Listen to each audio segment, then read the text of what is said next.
Welcome to the Woman Who Left podcast. Hello, Maria. How are you? Thank you for joining me today. Hi, I'm good, thank you. Good. Been up to much today? Much? It's been a busy day today. Working away. Yeah. Cool. So I just want to start by saying that you are the Masters WHEA, I always say it wrong, WHEA Masters World Champ. Is that said right? I just WHEA, so it's the World Heavy Events Association. Yeah, I usually spell it, but I didn't today. I should have anyway. But yeah, so you got first in that. So we have a world champ. We're chatting away to a world champ. So just start, Maria, just by telling us a wee bit about yourself. Okay, so I am now 41. I was 41 yesterday. Oh, happy birthday. I'm a mum of three.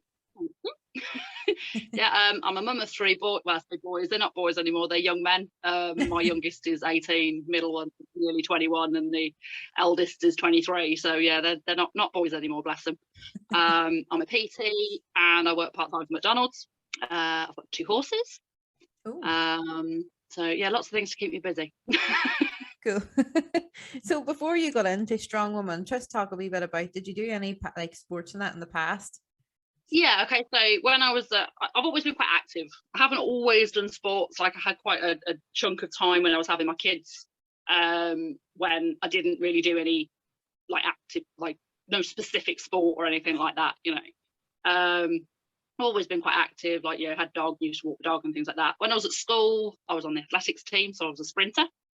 I played basketball. From a young age, I used to dance. I used to go to dance classes, gymnastics, played a little bit of rugby. So like, you know, I'd grown up always being active and stuff, and horses have been a big part of my life since I was little. So it's always been something, been doing something. I'm not one for just sitting and chilling. So you do horse riding as well, is it, or what do you do? Like, what have you got the horses for? I don't really ride anymore. I had a knee injury a few years ago, and it kind of haven't ridden regularly since that. Yeah. But I've got 2 of my own. I worked with horses for years. So I worked on stable yards, was a riding instructor and groom and stuff. And that's probably my mother-in-law would have loved you.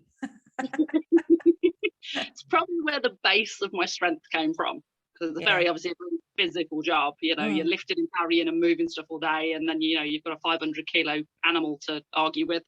I often don't want to go. They are really stubborn. Like, they're really stubborn, aren't they, horses? They don't want to do something, they're not going to do it for you. Exactly. And you know what? If you've got 2 that want to go in opposite directions, you know, that's perfect practice for Hercules holes. Definitely is. So, it's actually something horsey related that first got me into strongman, into actually doing it. I'd watched it as a kid and stuff, like seeing World's Strongest Man on the telly and things. And something, yeah, it always interested me. I would like watching it. It was, you know, a bit of a Christmas tradition kind of thing. Yeah. You know, it was on the telly, you'd watch it, and it was, you know, it was cool. Never in a million years thought it was something I'd do myself. Yeah. I started boxing in my, just as like fitness, like I only ever had one fight, and it was a charity one, so yeah. But I did boxing for fitness in my kind of early to mid 30s, and we did a little bit of training with that. And like when I'd been a sprinter at school, we'd done a little bit of weight training with that, but it was not something I'd ever. It had always been for the sport, never for its own kind of purpose. Kind of do it outside of that or push it any further. So yeah, it wasn't something that I'd always done. But from the boxing, how did you, like, when did you realize like that you were really good at it and you wanted to do it? Okay, well, I mean, I didn't realize I was really good at it for a good while. It started, I had an injury boxing, which was my knee. Yeah. So I completely tore my ACL, like severed it, detached. Damaged the meniscus and other like tissues inside, like soft tissues and stuff inside the knee, the cartilage and things.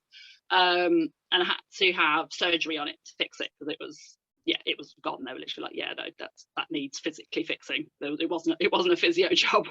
Oh, Yeah, and I was told basically that if I could rebuild, like if I could build up the muscle in my yeah, leg around more, it.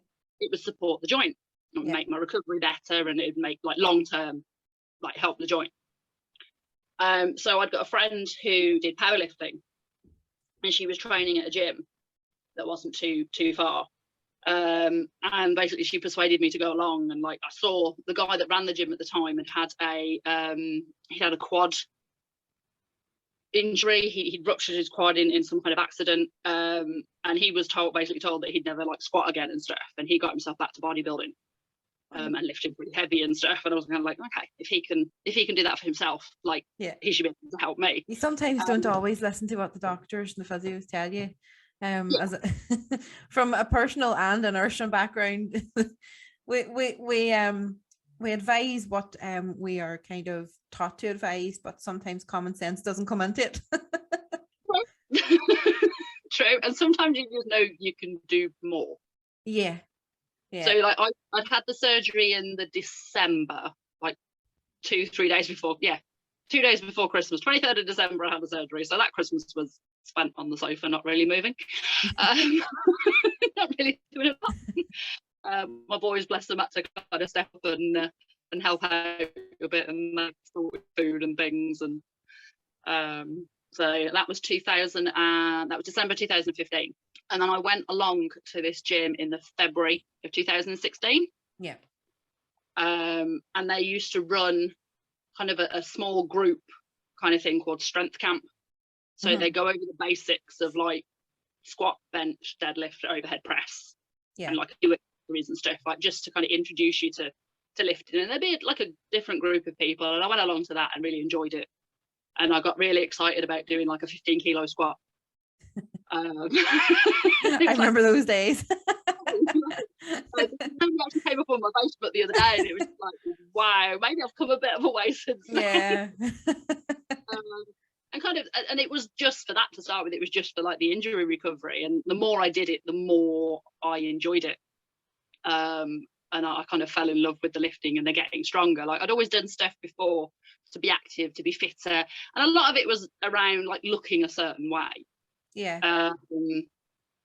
But with the lifting, it almost instantly became just about what I could lift. It very fast moved from the kind of superficial. It was like, yeah, no, like this is amazing. What else can I do? Oh, I've done this week. What else can I do? And I'd come out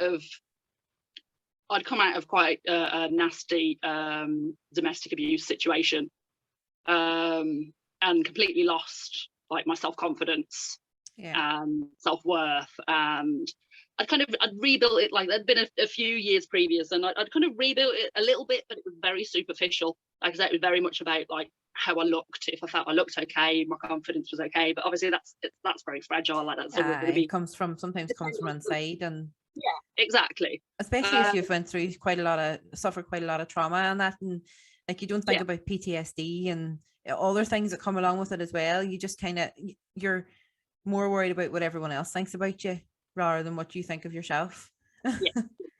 Big time. And you kind of get the external approval that then makes you feel better, but it doesn't actually long term make you feel better. It's never enough. But I find that the lifting really helped me kind of rebuild my own self-worth. It gave me that kind of like, made me feel more capable again. It made me feel that I could actually do something. And I ended up continuing with it and doing a powerlifting meet. Not like that, wasn't looking to be competitive. It was more like, it was for my own kind of like, let's go and see what I can do. Let's go and have some fun. It was an all-female one that gets run in Manchester every year called No Dumbbells. A lady called, if I get her name right, Tanya George runs it as part of the GPC. And I absolutely loved it. Like that kind of cemented my wanting to do something in strength sports. So what what turned you more towards the powerlifting and the strong woman? Like with your background with running and stuff, it sounded like CrossFit would have been a good one. Is it just basically because of the knee? And quite a lot of movements in CrossFit as well are quite I'll be honest, Bouncy. at the time I didn't even know what CrossFit was. Oh, did you not? I didn't have a clue. Like, I knew what strongman was because I'd seen it on the telly, but I Yeah. knew that from the looking at the open weight top of the top men, that was it. You know, I didn't know that the whole sport underneath it existed. I didn't know about it being like, you know, even a high level women's side or anything. I didn't know about any of that. Didn't really know about powerlifting either. It was just an easy in.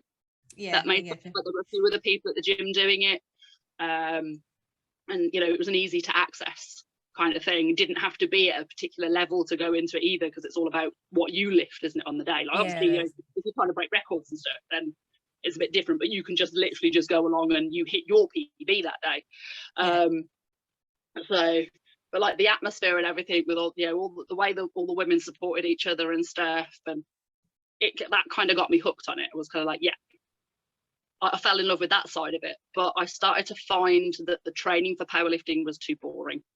It was too repetitive. It's really only three, very repetitive. Yeah, like you're doing accessories and stuff, but I found it quite quite repetitive, a bit boring, and wanted a bit more of a challenge. And there was a couple of guys and one girl at the gym that did strongman.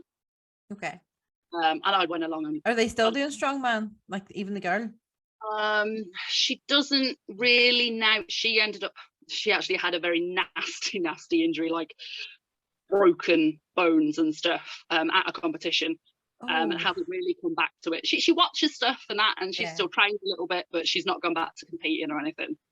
The guy still competes. So JB is the guy, Nav was the girl, and called Gaz. And I'm still in contact with all of them, and I still see JB things at the gym now, because the gym we all started in I started in closed over COVID, so unfortunately. But closed like for good over COVID? For good, yeah. But they, you know, would train and stuff, and I train with them sometimes and do a few bits. I tried a few things, so like I tried some farmers runs and stuff. So this is fun. And I went along to watch the lads competing at a local, I think it was Sandwell Strongest. And one of the events was a big round hay bale flip. All right. Being a horsey girl, I've been doing those things for years. So actually, like, they'd done the event and the bales were just sat there, and you were allowed to like go and have a play. And so like I got up there and flipped it. And they were all like, right, now you've got to sign up for one. And kind of went from there. It was kind of like, oh. So I kind of started looking around at like competitions and stuff and see what was out there. But I'd like to say I hadn't really got a clue. And found. And what year was this actually? What year did you get into Strong Woman? I started training for it in 2018. 2018. And I did my first competition April 2019. Oh, right. Which was up in Doncaster, Viking Parents Camp. And it was the first timers camp up there. And that was the kind of nail in the coffin. That was that cemented my kind of, this is what I'm doing. Because the day was amazing. Like, I went up there with no major expectations, like wasn't expecting to place highly or anything. And I came like middle of the pack, so I was like over the moon with that. Like up against some amazing girls. Like, at this point, I'd never been taught how to log press properly. Like, I used to literally pick it up off the floor and just bang it straight over my head. There was no like proper clean. There was no breaking it down. There was no getting it to my shoulders and then pressing. It was really like bang. Nope. But yeah, it was, you know, at that point I had like kind of just winged it and trained with other people. But I loved it, absolutely loved it. Like, the day was amazing, the support was amazing, the support between competitors, like, everybody was helping each other. I made friends that day that I'm still friends with now and stuff. And I was like, yeah, this is it now, this is what I want to do.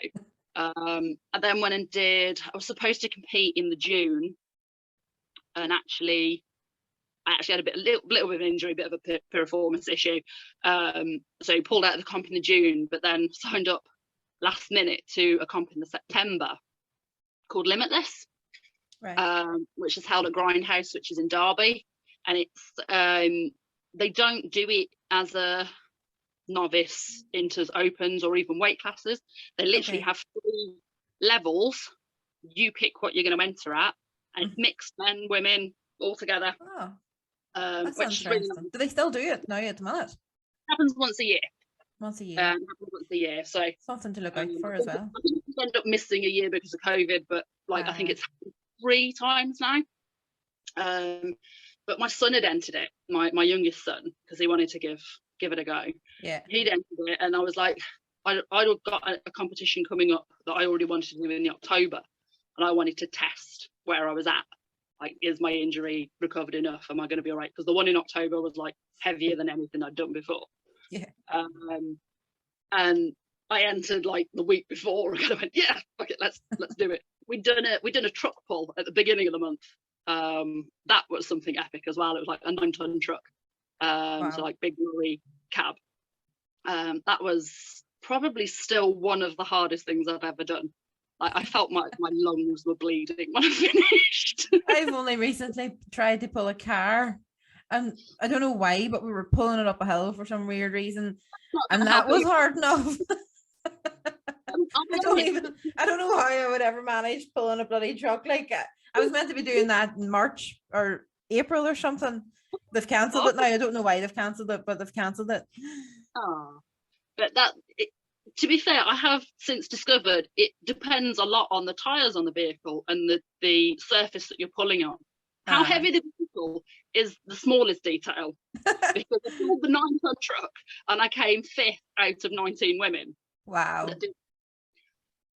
Like I say, I felt like I was about to die when I finished. Probably had to lie down for about an hour after it.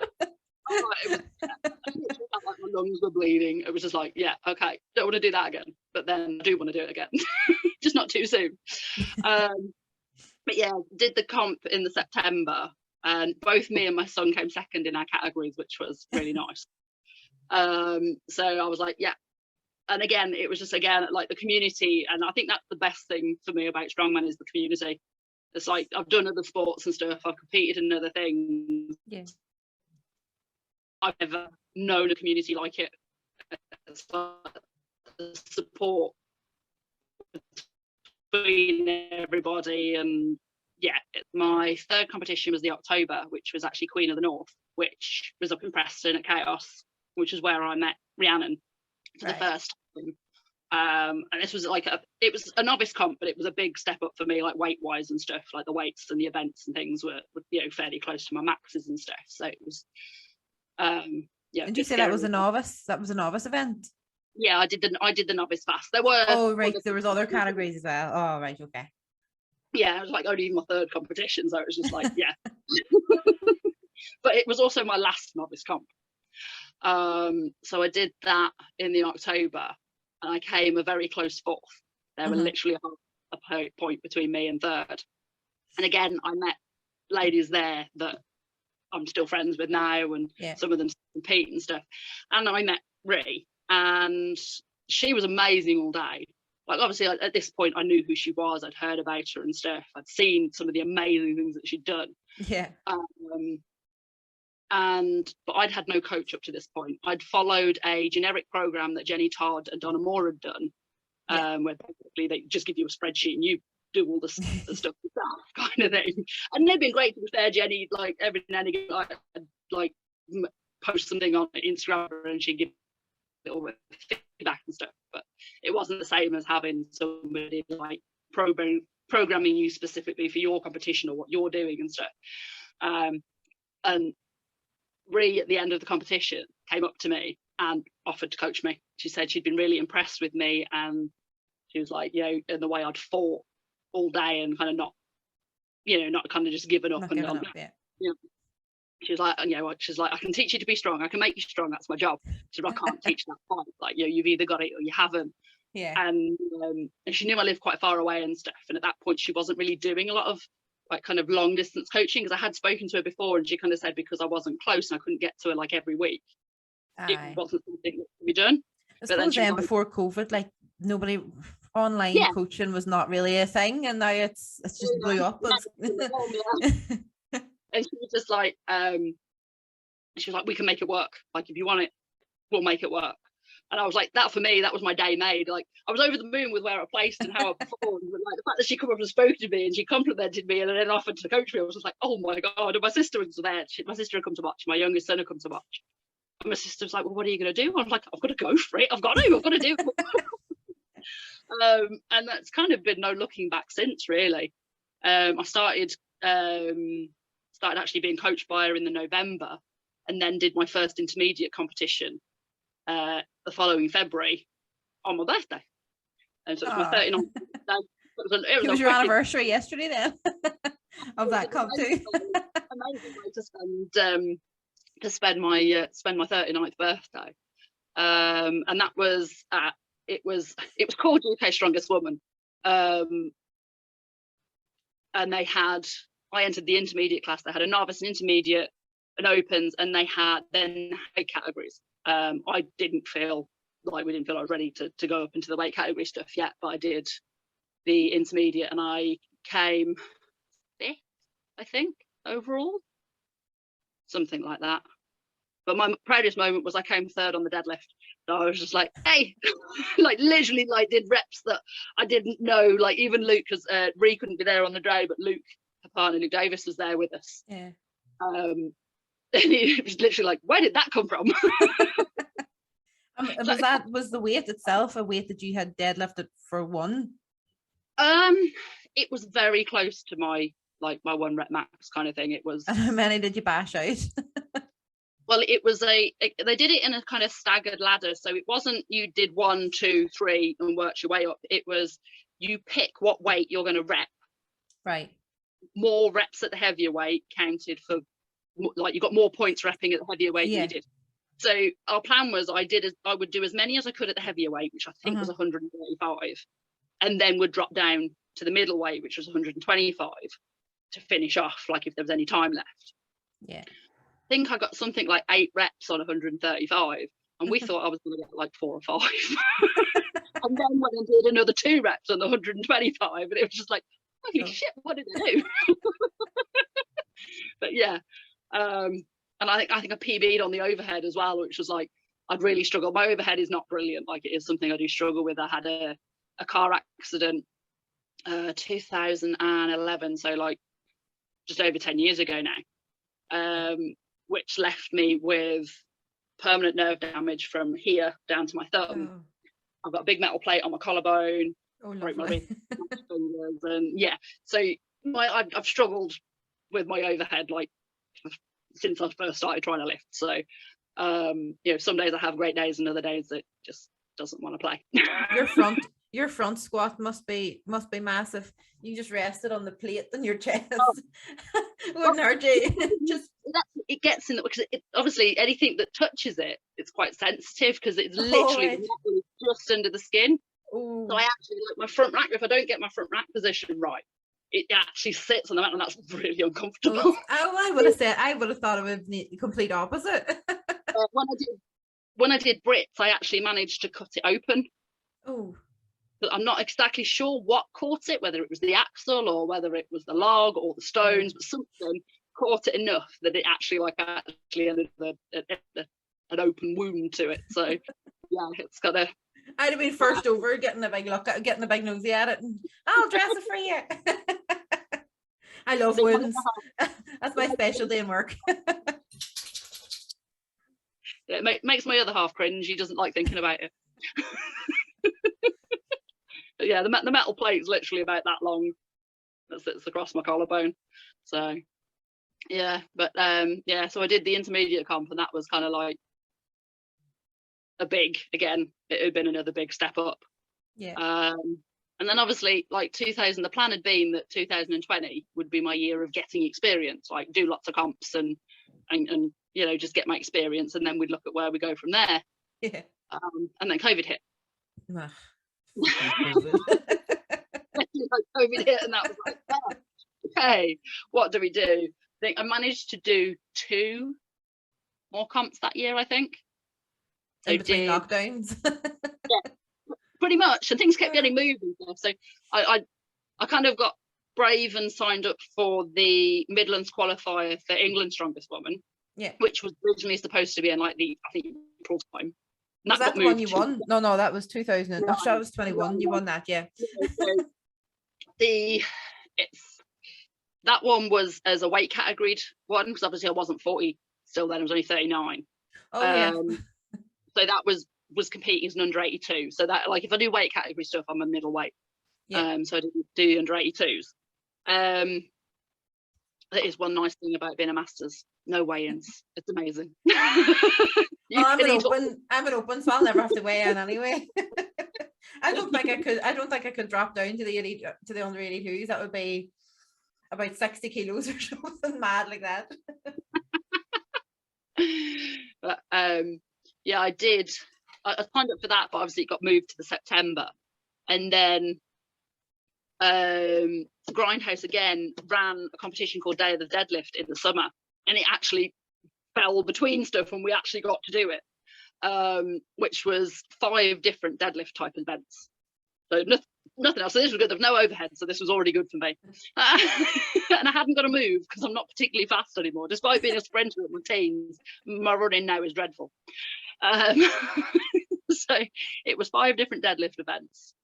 There was conventional deadlift, silver dollar deadlift, frame deadlift, so just frame rather than running with it, you literally just and that was incremental. The weight went up each time.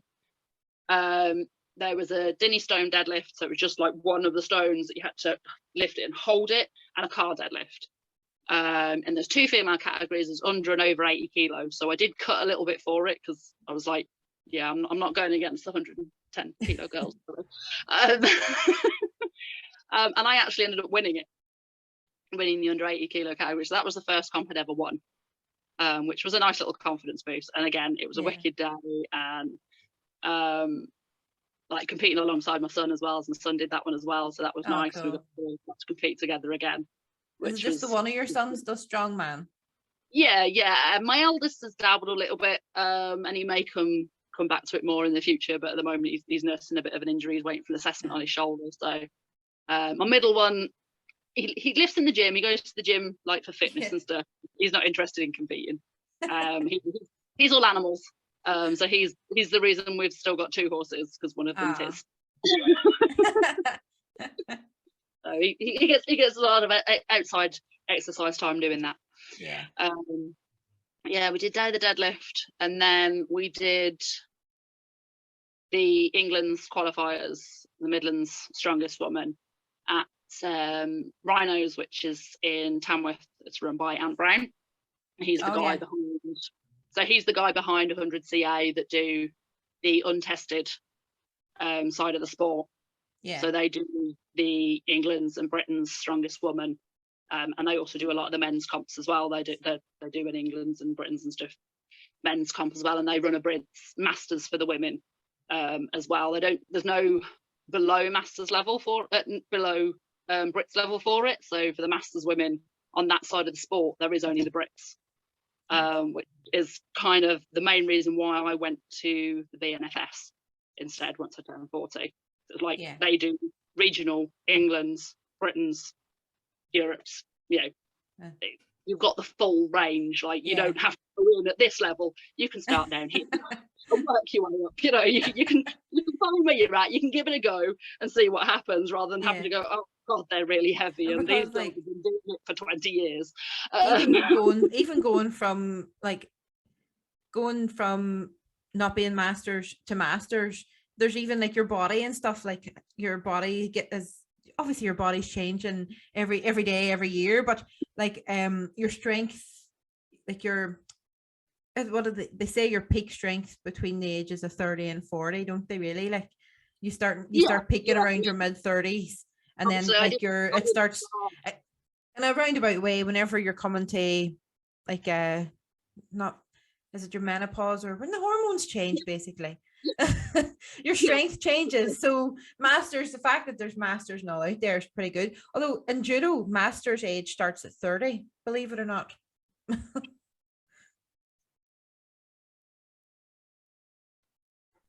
Okay. Are you there? I'm still there, yeah. Oh, you froze there a wee bit. I've master level changes to from 30 in judo. I used to do judo. My husband still does it. And then it goes up in different ranks. Like you've M1, M2, Well, M3, they and then do it goes on so on so yeah, forth. they Then do that in depending. powerlifting. So powerlifting, they have Masters 1, which is the 40 to 50, Mm. or like 49, and then it's Masters 2, which is like 50. I think it's 50 to 59, and then you've got Masters 3, so which is good because it breaks it down more. But the problem, I think the reason it's not done like that yet in strongman is because it's getting enough people in. So like obviously with powerlifting, you're doing 3 lifts. Everybody's doing the same 3 lifts, and you're not directly like, it's not like you've got to get one more rep than that person. It's not like you've got to have somebody to be directly again. If there's only one person at this competition, well, they just put their numbers against the person that did like a competition 20 miles away. They can't do that with strongman, can they? They can't have somebody doing it down the road in Cornwall and then somebody else doing it in Gloucester, and then somebody else. It doesn't work like that. So I think as the sport gets more popular and more people that have been in it for a little while move up and want to carry on competing, I think it will get broken down a bit more. Because the other thing with Masters is there's no weight category either. So if you're a 42-year-old under 64, you're going against the open weights. Exactly. And it's like there's pros and cons. So at the same time, like somebody who's lighter going to be quicker on their feet. Maybe somebody who's heavier is going to be better at pulling trucks, or whatever. It just depends on what the events are too in the day, doesn't it? Yeah, I mean, especially when you look at like some of the events, like I did the Chaos ran a complete Masters competition a week and a half ago. Yeah. And I did the pro class in that for the women. And the farmers, like we had a farmers run, it was 80 kilos a hand. So if you're an under 64 Masters, you're a little lightweight Masters, you're carrying more than yourself in each hand. Like it was nearly as much as I weigh in each hand. So, like some of the other girls are open weight. So for them, it's comparative to their body weight, it's easier.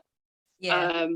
But it is the pros and cons. Like I say, like as competing as an under 82, if you stick in a weight category, you're going to be competing against girls that are like 28, 29, who've been doing it for 5, 6, 7 years, but are also 10 years younger than you, 10, 15 years younger than you. So it's like, you got to find where you're happiest. I know there are quite a lot of lightweights that have stayed in their weight category rather than moving up, going into Masters, because they feel that they've got a better chance there rather than going against the open weight ladies. Because I'm sat in the middle, I can kind of go, well, they're probably going to be statically stronger than me, but I might have other areas where I might be a little bit better or have more of an edge. So it's but I'm happy just not have to do a weight cut anymore. And I was going to say, it's always easier to put on weight than it is taking it off. Taking it off just seems like just such hard work sometimes. Trying to balance your water weight and your calories, and I'm just glad I don't. I did it for, because I got to go to OSG, which was another like, how did that happen moment. Literally, we did the online qualifier for OSG, so we did that over that summer as well. So 2020, we did the online qualifier as something to do because everything was like cancelled and stuff. Yeah.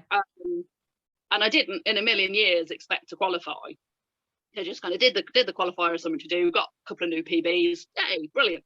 And then you have to wait. Like, so the online qualifier was in the June, July. You don't find out until the September. Right. That's when they send the invites out. All right. So you didn't even know where you were until you got the invite at all. You can see on the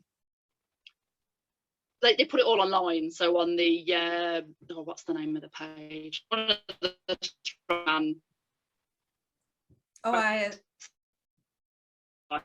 Anyway, official strongman. Yes, that's it. I done it as an under 82 because at that point I wasn't quite 40 still. It was under 82, and I was kind of like right on the edge of like whether I'd made the cut or not. So it was like didn't really like expect to get the invite. But then I went and competed in the September when I did Midlands, and I bombed. I bombed out of that one. Like I didn't hit numbers that I expected. I had a really crappy day. And it was really odd because I didn't even feel like usually you get I usually get nervous like the day before even it starts. I can feel like, oh yeah, it's comp day tomorrow, and I had none of it. And I even kind of said to my coach, I was just like, feels really odd. It doesn't feel like it's comp day tomorrow. Like I don't feel like it's happening. Like it didn't feel, whatever it was, you know, whether because of everything that been going on with COVID and stuff, and you know, all things were all over the place, and I just didn't feel like it was comp day and stuff, and I didn't get that kind of emotional kind of like, I don't know how that you get for it, like the excitement you get before Christmas morning. Yeah. Like Rhea was like, oh well, hopefully you'll be fine in the morning, you'll wake up in the morning, it'll be there, and it wasn't.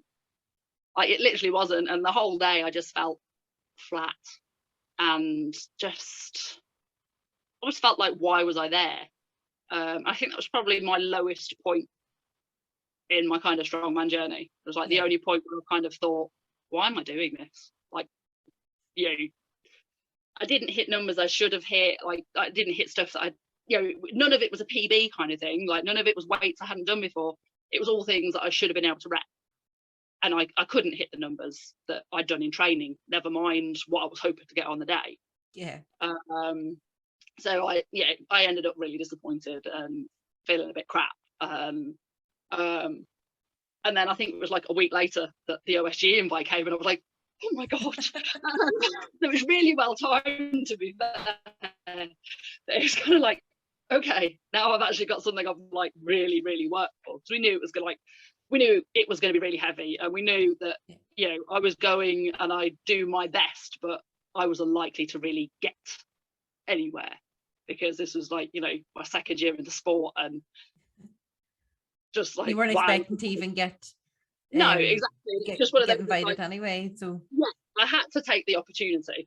Oh yeah. And I was like, yeah, I want to do it. And because I knew, because it wasn't happening because of COVID, it didn't happen that year. So 2020, it didn't happen.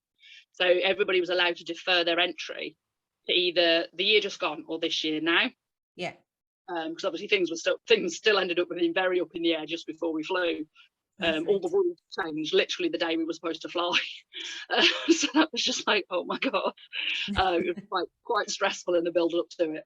But it was like, you know, I've got this opportunity, I've got to take it. I can't not do this. All right, 100%. Yeah, you know, it was like, well, if I come dead last, I come dead last. Like, but you know, I can say I've been there and I've done it and I tried. There was some amount of people at that as well, like men and women. Like it must have been what, over 300 or something backstage, wasn't there? I think it was just under. I think it's about 280 athletes, something like that.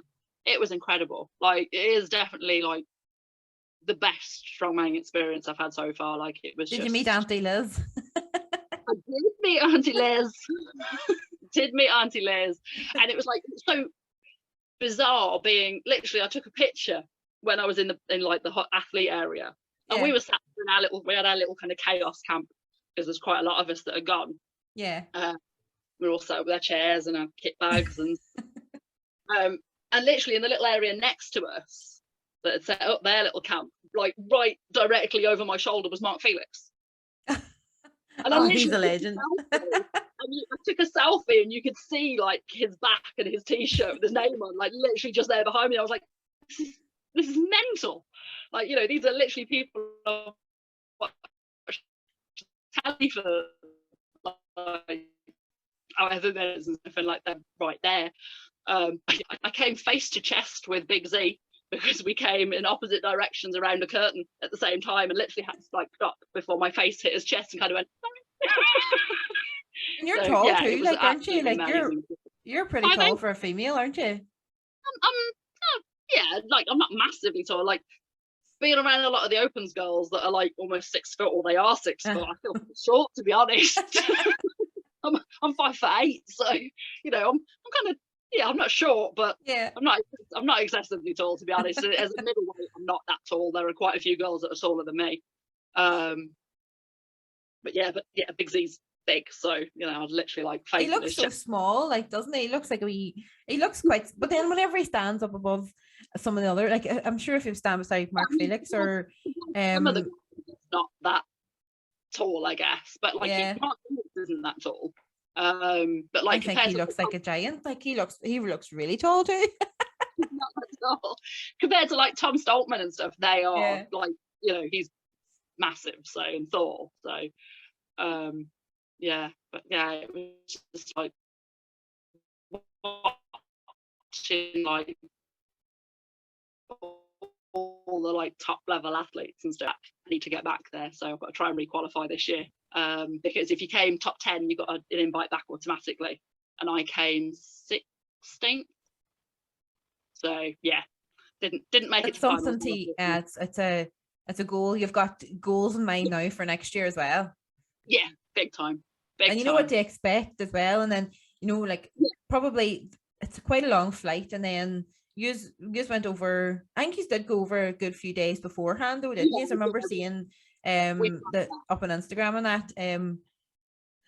But it's just the weather, the heat, all that, you have to take into consideration too, don't you? Yeah, I mean, fortunately, because it's November, although for us it's hot still, it's actually their winter still, so it's not in a fresh heat. It was nice, if you know what I mean. Like, it wasn't like you instantly get sunburned kind of heat. It was you can sit by the pool, you can chill, you don't need a jumper, it's just nice. Which was nice. But yeah, we went out a few days before. So we went out, I think, on the Monday, and the competition obviously is the weekend, and then we flew home a few days afterwards. But we did that purposely so that we got time to get over the jet lag, we've got time to adjust and settle and stuff.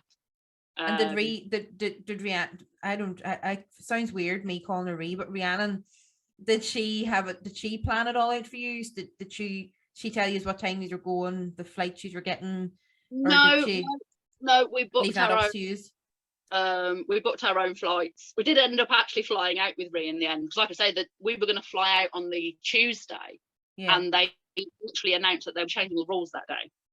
Oh, all right. As to who could get into the States and who couldn't and stuff. And so we ended up having to fly a day early and flew out on the Monday, and Rhi had to come with us as well, because of vaccination status and things.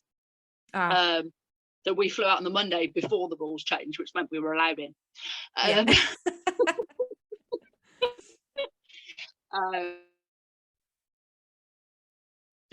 We did end up flying out with her, and we knew the location of the venue, so we had accommodation booked fairly near to each other. So there was a few that had a big house, so there was really a few others that were in one big house. There was me, my eldest son came with me, and one of the other chaos ladies, my friend Naomi. We had an apartment. My parents, who live in America but they live in California, they flew across and came. They got to come down and see you. That's class. I hadn't seen them because we were supposed to go and see them the year before in the summer, and obviously because of COVID nobody could go anywhere. So were you born in the US, or are they over there? Did they move over after? About 16-17 years ago. Right. So I hadn't seen them for 3 years at this point either. So they flew over from California. They got a big house as well. My sister, two of my sisters live out there with them because they were only kids when they moved out there. I'm a bit older. So I'd stayed here. I'd already got my own children. Yeah, your kids were kids too. I had to stay. But yeah, they flew over because they went to come and watch and stuff and spend time. And my youngest son is in America now at university on a rugby scholarship. Cool. And he's in West Virginia, so he flew down to meet us. And I hadn't seen him since he'd flown out the previous summer. So it was a bit of a big family reunion as well, and a bit emotional. Oh, lovely. And my dad is a very avid amateur photographer. He's very good, but he only does it as a hobby. And he got given a media pass by Lynn, who runs RSG, and was absolutely in his element and took thousands of amazing pictures of all the athletes that he then kind of said, I'll put them on Facebook. Here they are. Do what you want with them. Is that the ones that most of the ones you have? Is that where they came from? Yeah, so all the pictures from OSG that I've got, all the good ones are from my dad. Cool. There are a few camera phone pictures. Them photos are really good too. Yeah, they are. They're incredible. But yeah, he was in his element because he got media pass and he could go everywhere. He could come behind the scenes and take pictures of us warming up and stuff. And so that was pretty awesome as well, to be fair. Yeah. But it was, yeah, that was OSG was definitely the highlight of everything last year, bar winning my title. I was just going to say, I was just about to say that. Now, are you sure that's the best part of your year? I hate to say it, but as an experience, probably yes, just because it's such a big thing, such a big experience. And as well as I've done in the natural side of the sport, it's a much smaller side to the sport. So it's, yeah, it doesn't feel quite such a grander scale, if that makes sense. Yeah. You know, I suppose like going to OSG is like going to the Olympics for us. So it was just like, yeah. And the Natties is a bit more like going to the Commonwealth Games. It's good, but it's not quite there. Yeah. So I'd qualified for that. Didn't do. There was nothing else really then for the rest of 2020. That was it. COVID kind of wiped everything out, didn't it? Yeah.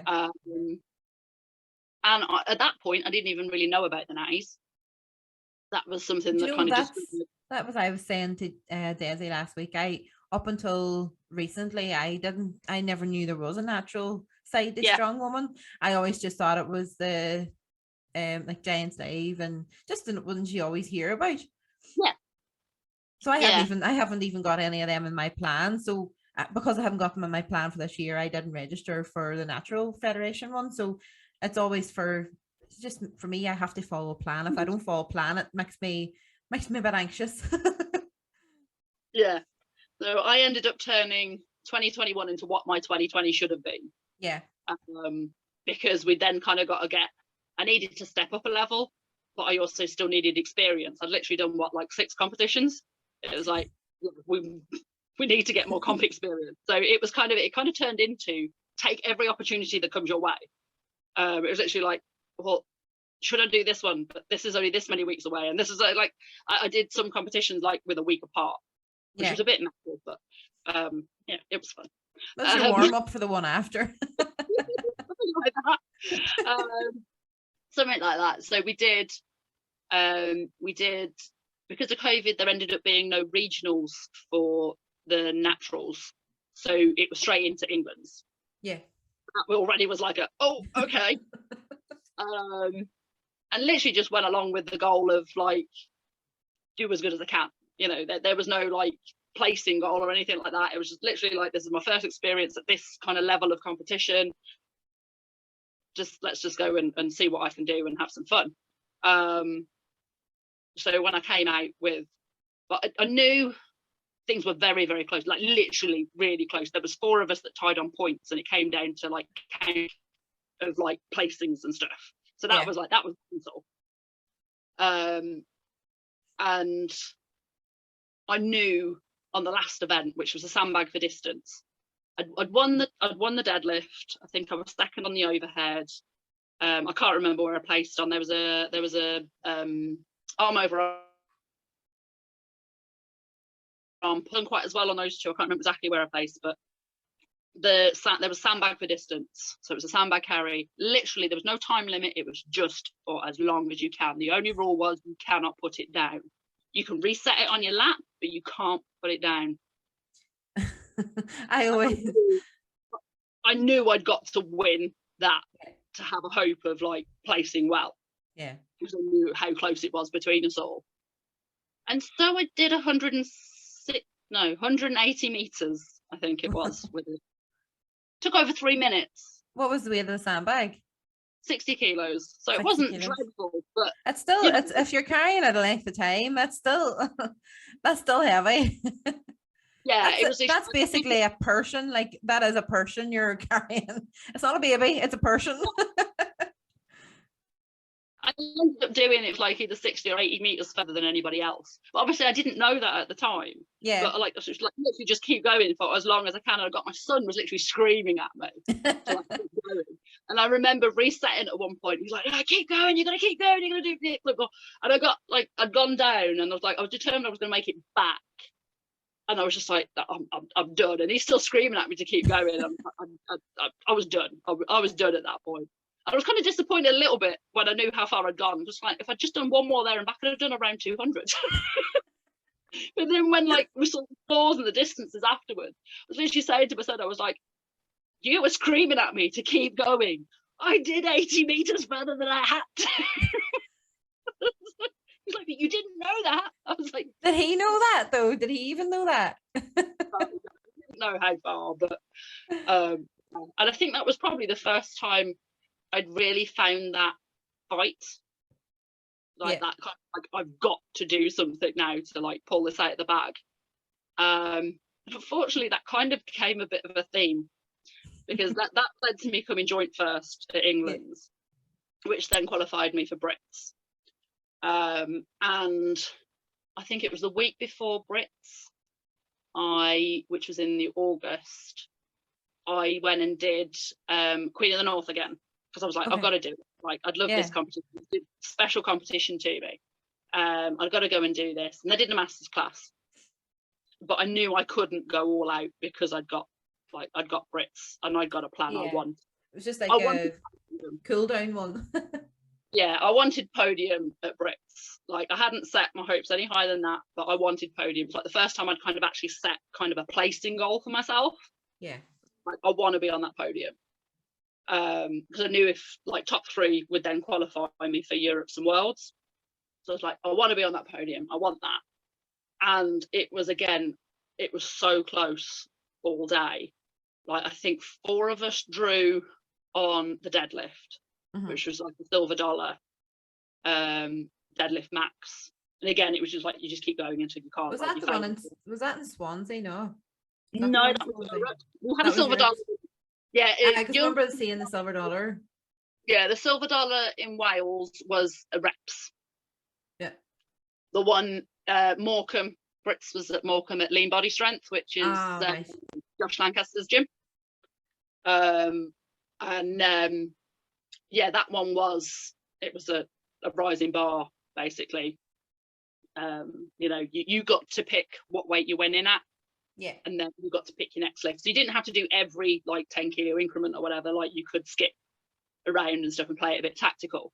But it ended up with 4 of us. I think it was 210, something like that. That all 4 of us managed to pull, but then couldn't pull anymore. So it was like, we're all in first place for that one. So it's like, okay, we really tightly packed again.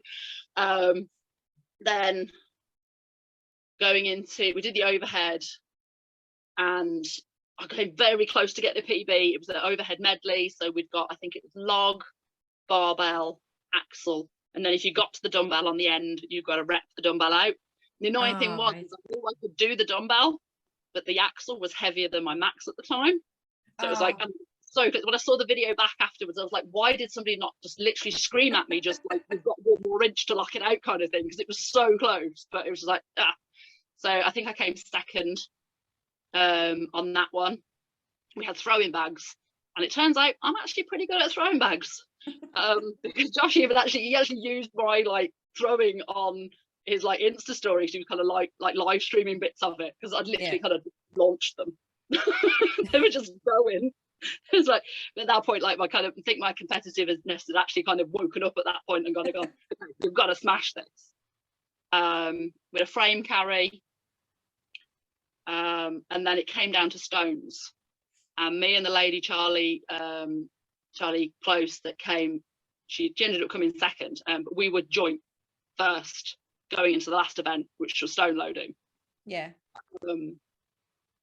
And I pulled it out of the bag on stones.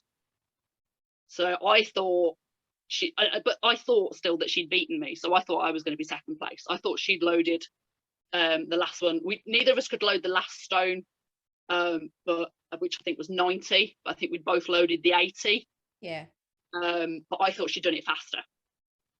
So I was convinced she'd done it faster. I was convinced that she'd come first and I was second, which I was still over the moon with, because I wanted to podium. So, you know, a second was right bang there in the middle of the podium.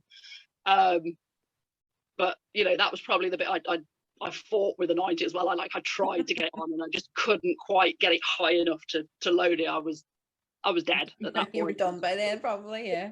Left. But when they started announcing the placings and they called Charlie out before me, and I just kind of looked, I literally kind of looked around, just like, what? And like that was a bit of an emotional moment. Because my partner kept telling me, "Oh, you've done it." I was like, I haven't, and that was also the highest podium I've ever had to climb onto. It was ridiculous. It was an event in itself. Like, the actual podium itself. The podium itself was massive. You literally had to scramble up the podium. But yeah, I think that was that was the first time like that my kind of wanting to win had come out. Yeah. Like before then, it had always just been, I want to do my best. I want to, like if I get a PB or something, that's awesome. Like I had that kind of want to like be at the top. It had always just been, if it happens, it's like that's cool. But that woke something else up. That was kind of like, yeah, okay, I want this. I want to do well. That made you made you more hungry. Yeah. Oh, without a doubt. And then we went to what else did I end up doing? Oh, I'd done a log and deadlift. I did the log and deadlift at the Fit Expo. Yeah. That was an epic experience as well. I did I got to lift at the Arnold's. That was incredible. So the first UK Arnold's. Again, it was a log and deadlift competition. We've got some amazing pictures from that as well. That was the one with the axle deadlift, wasn't it? Or what do you call it? The big wheels. Yeah. So we had a wooden log, which you don't get very often in the women's comps. No, you don't. So that was weird, because we're all like, a load of us had never lifted with a wooden log before, so we're like, okay, can we just try this first? Because in the warm-up area, does it feel different? Yeah, it does. It definitely feels different. Yeah, definitely feels different. Like in the warm-up area, we've got metal ones, which we're all used to, but it's like, yeah, gonna feel different. What way does a wooden log feel different to a metal one? I don't know. I suppose it's probably the weight distribution and stuff, because obviously a metal one's hollow, isn't it? And then the weight's stuck on the end, where a wooden log is fairly solid, apart from where you're putting your hands. Aye. A solid kind of block, and it's quite short as well, to be fair, for it to be light enough. Because obviously a lot of the wooden ones are really long, aren't they? So a lot of them are really heavy. So they'd got this, I think it was a Slater log, and they'd had it made a little bit shorter so that they could make it a suitable weight, so that those masters and the lightweights could have a decent weight for us to do, but then they could still load on more weight for like the opens and stuff. But that lifting at the Arnold's was it was an overwhelming experience, I think is the way to put it, because the crowd, like, that's what I was going to say. That would have been maybe the first one with such a big crowd after COVID as well, wouldn't it have been? Without a doubt. Like, I mean, the women's side of the sport doesn't really get that kind of crowd. No. And like, I've been to watch, like, I've got friends and stuff that competed in Brits and stuff. And last year it was at the Doncaster Dome, and they had a crowd. There was about 500 people in there. Yeah. Not over 2,000 people, and that's what we'd got. It was literally, you came out onto the stage and it was like, oh my god. But even then, you didn't really see it, if that makes sense. Like, you see there was a lot of people, but you weren't really aware of how many. It wasn't really. And you could hear them. I'm sure you could hear them as well. Could, but you kind of zone it out a bit. Like, you could hear odd voices. Yeah.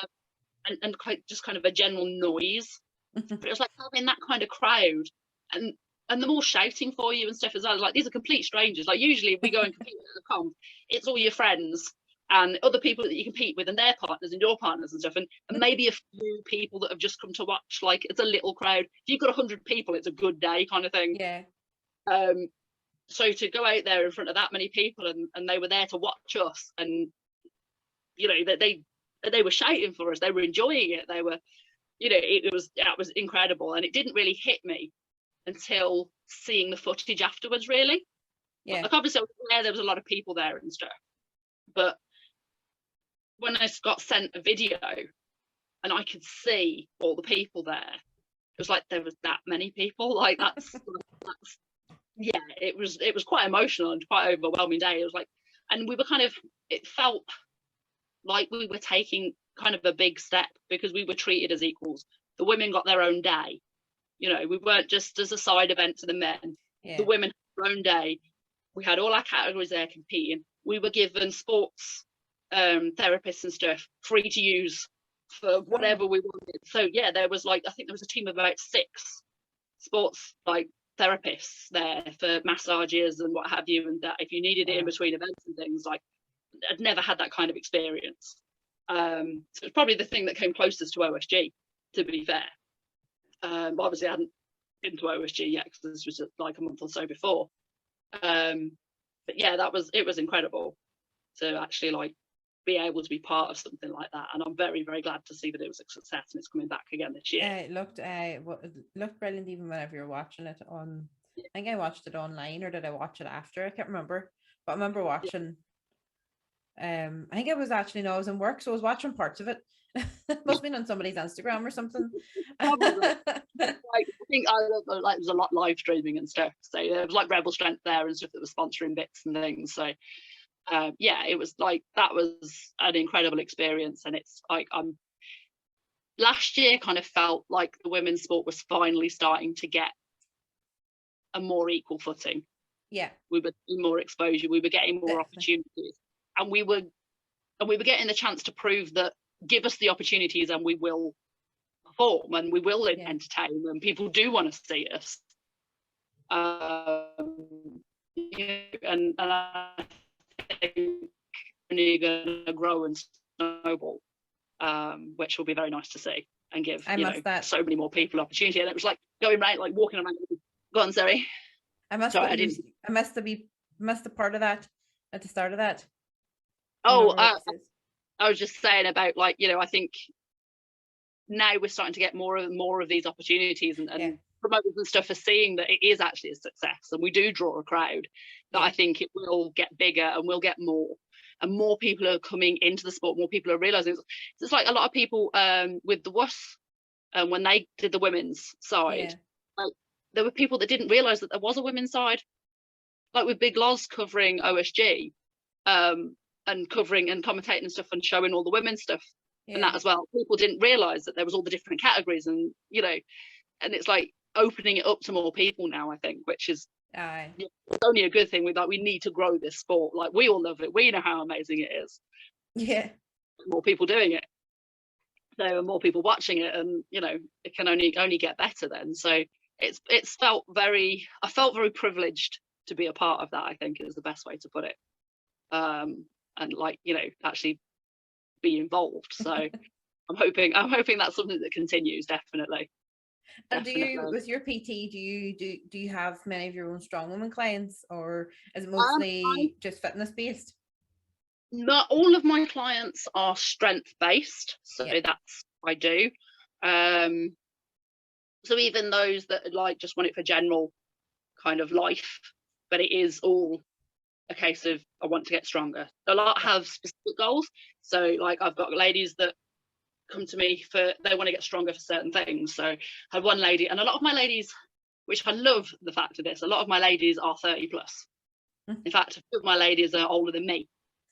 So, which is, I love it. Is it you that has was it a wee 80-year-old? Was that one of your clients, or is that somebody else's? I haven't got anybody quite that old. Oh, have you not? I wonder where I shared her on the Instagram one day, and one must figure out where I got her from. She doesn't have her own Instagram, but I think she was 82, and she was like deadlifting some crazy weight for. I saw that recently. Amazing. I always when I see things like that, I always share it. It's like, yes, like, we need to do this. We need to keep doing this as we get older, because it this keeps you going. Especially I was looking after a 94-year-old woman yesterday in the hospital, and she couldn't even lift her head off the bed. And then there's like 82-year-olds deadlifting nearly the same weight as me. It's mental. It is very much a use it or lose it. Like, I've got one lady that is in her 60s, and she's retired now, so she doesn't work. But she does ballet classes, and she kayaks.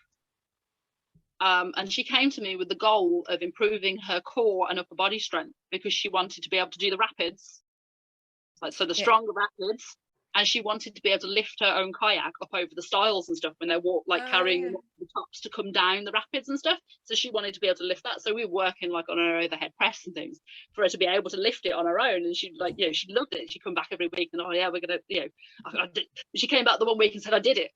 Like she said, I did it. We didn't have to ask the boys to help. You know, it's just little things like that. I've got another lady she was a world champion speed skater. You know, quite a few years ago now. But now she comes to me and she's, you know, she's deadlifting 70 odd kilos, she's squatting 60 kilos, she's, you know, putting nearly 30 kilos over her head and stuff. And she's learning to figure skate and dance on ice. Like, you know, they're examples of just because you're getting older, you don't have to stop. And in fact, if you don't stop, you will keep going. It's when you stop and when you don't do anything anymore, when you don't move, that's when your body kind of goes, oh, well, I don't want to move anymore. Yeah. But I have got a lady who is she's training now for her first competition. She's going to do the beginners comp in April at Chaos, and she's absolutely flying, but like seeing every week, it's the thing I love the most about PTing is like seeing my clients realize what they're capable of, and that kind of like, I did that, you know, and they come into the session and they're like, oh, you know, don't know that I'm like, oh yeah, we're going to do this today. And like, oh, I don't know. And then they do it and they're like, I did it. And then they get that confidence and they want to do more. And it's like, this is what I love. And this is what it did for me. I want to share that with everybody, you know, that I can. So, you know, that's, but I never, with the PT side of it, it was never something I had in my head. It was never, oh yeah, I want to do that. I want a PT. Where I first started training, the guy that ran the gym, he basically talked me into it. I started working for him as like a front of house, so like reception and stuff. And I was helping with some of because we used to run like a boot camp, so I used to help with the boot camp and stuff. And he kind of persuaded me to like do my qualification and stuff, and then started kind of giving me clients like, oh, just help this lady and just help this lady. And, I used to run a ladies who lift group basically, so it was just like anybody could like come along and learn a bit like the strength camp that I'd started with, and learn the basics of the 4 main lifts and stuff. And I love watching the confidence grow and them realizing like what they're capable of, and you know that their bodies can do all these things that they didn't realize that they could do. You know, it does it can change your life at the end of the day. Like you build that confidence, it carries over to everything else that you do. 100%. So definitely. You know, I want everybody to have that. But yes, you can do it. But yeah, it's definitely amazing now seeing all the amount of women lifting weights. Like, doesn't even matter what the weight is, but the fact that they're going in and they're feeling confident enough to even go into the gym and lift weights, whereas before, like I'm guilty of it myself, like I would have went in just to use the treadmill, the bike, the Stepmaster, everything else but the weights. I sometimes would have dabbled when I'm like, oh, I'll do maybe 5 reps of this machine, do 5 reps of that machine. Had no idea what I was doing. I mean, it is definitely, I've noticed over the last like 3 or 4 years, more women getting into it without a doubt, which is brilliant to see. To see, like the thing that I PT out of now, quite often in the morning there will be 5, 6, 7 women in there, maybe 2 men. Yeah. We're dominating everything now. Sometimes the day that ratio does swing back the other way. Like, you know, at one point you might have 3 women coming all day, you know, and now you've got like, you know, half a dozen at a time kind of thing. And it's like, and this is like a fairly small, you know, independent gym, so it's not like a pure gym with space for hundreds of people. You know, and it's great to see it growing and people realizing that actually, you know, everybody can do this. It's not just a men thing. It's not, you know, you're not, and that starting to get rid of that kind of thinking and the stereotype that if you pick up a dumbbell, you're suddenly going to turn into Arnie. Like, only it was that easy. It's literally taken me 6 years to put on the muscle that I have, and that's 6 years of actively trying to get bigger. You know, so yeah, it won't just happen by accident. Hard work, dedication, and consistency. Consistency is the main. Lots of food too. Oh yes. Lots of food. I was going to say alcohol, but no alcohol. Alcohol isn't the best thing to take whenever you're trying to get stronger. It's all right for the odd weekend. Yeah. Yeah. So then leading up to the WHEA, I'll say that instead of the other one, Masters World Strong Woman. God, I couldn't think of it. I'm literally talking about it and I couldn't even think of the 2 words. So how did you find prepping that leading up to that? What was were you really strict on nutrition, training days, recovery? So training, yes. Nutrition, not so much. Not having a weight category, obviously, meant I can be more relaxed with my food. I'm having to make sure I eat enough of the right things, but not having to restrict the way, if that makes sense. Yeah. So, you know, I can't just live off pizza, but as long as I've eaten enough of the good stuff, I can have pizza too. I mean, but you can have pizza every day, but you'll have to add like extra chicken and stuff for protein, wouldn't you? Because then the carbs would just outweigh the protein intake. And that's not good either. Yeah, I mean, it was tough prepping, largely because of how close together everything ended up being. So I think we'd had Europe's in September. I think that's right. I think it was that September. Arnold's in October. Then OSG was November, and I literally had a month when I came back from OSG to prep for Finland, which is where the WHEA World Championships were. The WHEA. So it was literally like, it almost felt like there was no stop. Yeah. It was one after the other. And like for OSG, I'd actually had to actively bulk because of how heavy everything was. Like we literally had to pick up a car that weighed 258 kilos. It was like that, just, yeah. My goal with that was literally to pick it up and take a step, and that's what I did. There was no go anywhere with it. Literally picked it up and got it off the line and got some points. Well, that's here is getting it lifted in general. Like I think even what was the 306, wasn't it, for the opens as well? That was like just, it was ridiculous. Like I think too for Arnold's in March, they were saying that the yoke is like it starts at 320, then 345, and then 360 or something like that. That's mental.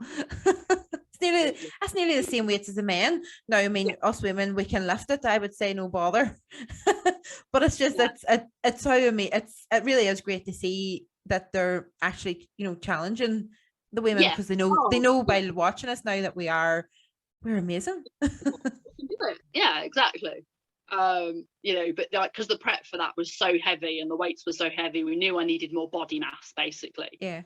Like in the summer, I was still sitting at like 81, 82 kilos. So from about June until November, I managed to put on 5 kilos. I got to 87 when I flew out to Florida. So we were pleased with that. Because the training was so heavy and so intense, it was difficult to eat enough to actually put on while still trying to like hit these weights and having to do as much endurance training and stuff for it as well. So obviously for Finland, with the sandbag being, again, we had a sandbag for distance, and we knew we got some runs and stuff with it. So there's a lot of endurance work and stuff as well. And I do like a sandbag. It is one of my favourite events. But you know, that still gets to a point where you're just like, again. But yeah, it was literally a switch. Going into OSG, I was trying to do stuff for OSG and knowing that we'd got Finland afterwards with slightly different, so we're having to try and incorporate bits of both, because we knew we hadn't got just one nice run into the into either of them. So when I got back from OSG, it was literally hit the ground running, straight back into prep again. And I'll be honest, it's not something I'd ever want to repeat. Like last year was mental. It was literally comp after comp after comp. I had no downtime. Like I Yeah, might you're not the only one saying that. Like quite a lot of the ones I've interviewed say the exact same thing, that they're approaching 2022 completely different. Yeah, because everything was so condensed because of COVID. Like things didn't start happening until, you know, kind of middle of spring, early summer. It was then like cram 12 months worth of stuff into 6 months. Yeah, and it was just like, because none of us had done anything for so long, it was like, okay, yeah, we're gonna do this, and this, and we'll do this, and with this, and then our bodies kind of went, oh shit. Like I can't keep going. Yeah, it was tough prepping, without a doubt. And it was like there were wobbles, and there were at one point, because they made, annoyingly, had the rule of no belt cleans for the axle overhead. Yeah, I remember that being announced. Yeah, there was no belt cleans for the axle overhead. So it was like, okay, so what do those of us that don't have a decent sized belly do? Like, you know, because it was a fairly heavy, it was a 60 kilo, so which for the lightweights and for the masters, that's quite a heavy weight to have to rep. You know, this wasn't a max, this was a rep event. And having to power clean, that takes quite a lot out of you. So yeah, you might be able to rep it, the press, for a few, but if you've got to power clean it each time, that's going to take a toll. Yeah. And I was worried then, because I'd got really pleased because my overhead had come on a reasonable bit for me anyway, and I knew I could now rep the weight. But then when they said there's no belt cleats, I was like, oh god, right, okay, this is going to be the issue. And had to do actually tried to drive down to my coach. So WHEA is actually based in Wales herself now. She has the gym up in Preston, that's right, but she's living in Wales now. And I was supposed to be going down for a session with her, literally to drill this, to be able to figure out how we were going to make this continental clean work without touching my belt, so that I'd be able to get more than one rep. And because I knew I was going to be, you know, it was good. We didn't know exactly who was going to be the competition, but I knew at least one of the girls that had beat me at Europe's was going to be there. And I wanted the win. I wanted the win that time. And so, like, we had a bit of a panic, and my car broke down, so didn't get to Wales. Managed to get home, got as far as, I think it was Gloucester, then managed to get back home, and Ray, bless her, did me a video, literally set my phone up on top of something, and she got her phone, and I was in my garden with my axle, and just like, okay, how do we do this? And we sorted it, which on the day paid off, because nobody else in my category managed to clean it. So it was literally, it's the first time I've ever won an overhead event, because I was the only one that could clean it. It was just like, they say it's not allowed to touch your belt, but is it allowed to rest? Say if you got it in between your boobs and the belly, could you rest it there and then get it up? Yes. So you could continental clean it. But basically what we did, we had to figure out how I could sit my belt low enough so there was no risk of touching it. Could still use it to pull basically any bit of belly I'd got. Fortunately, because of the Pro SG, I had got a bit of extra belly at this point. Paid off. Managed to pull literally, and that's literally how I had to set up. And I even tried showing Desi, like, because Desi was struggling as well. Yeah, she's really lean. And it's literally like, put my belt really low, pull all the skin on my stomach up, and try and create a little bit of a shelf. And we literally had to aim the clean to sit just below my boobs, and I had to, like, I think the technical term we used was matrix the shit out of it. So I literally had to kind of lean back as much as I could to rest here, to keep it to stay there, so that I could pop it then. And here's the even bigger kicker: if you had massive, that would massive top shelf, that would have made it even more difficult to try and get it up again. It was clear watching, and I was lucky that I went out last. Yeah. So I saw that nobody else had managed it. So that gave me a little bit more confidence, kind of like, my head, it was like, okay, as long as I get one, we're good. This is yours to win if you get one. And I got 2 reps, and I nearly got a third. And to be fair, I could have taken my time and got a third, but it was like, I don't need it. Yeah. Is there any point in really tiring yourself out for the rest? So I got the second. I was just like, yeah, that'll do. So yeah, like that was the first time I've ever won an overhead event, but it was purely because we'd gone over and over there in this session and figured out how we could make it work, and it was literally just finding a way around it. Yeah. But you know, it is kind of unfair when you look at like the opens and they can rest it. You know, they've got that, especially with the big men. They've got their clean shelf. They don't need they don't need their belt. With the belt clean is giving ourselves a shelf because we don't naturally have one, you know. But yeah, you know, we made it work. So yeah, I got the lead on that event, which I was over the moon with. That was completely unexpected to get the lead on that event. And then the second event, I'm trying to think what order the events were in now. Well, everything kind of blurs into one. Was the second event the deadlift, or was that the third event? I can't remember. The throwing was a disaster. Like, I'd been practicing at home with throwing bags. Yeah. Throwing bags, brilliant, not a problem. Like, I'd practiced them for OSG, I'd absolutely smashed them at Brits, not a problem. And then we were presented with these balls.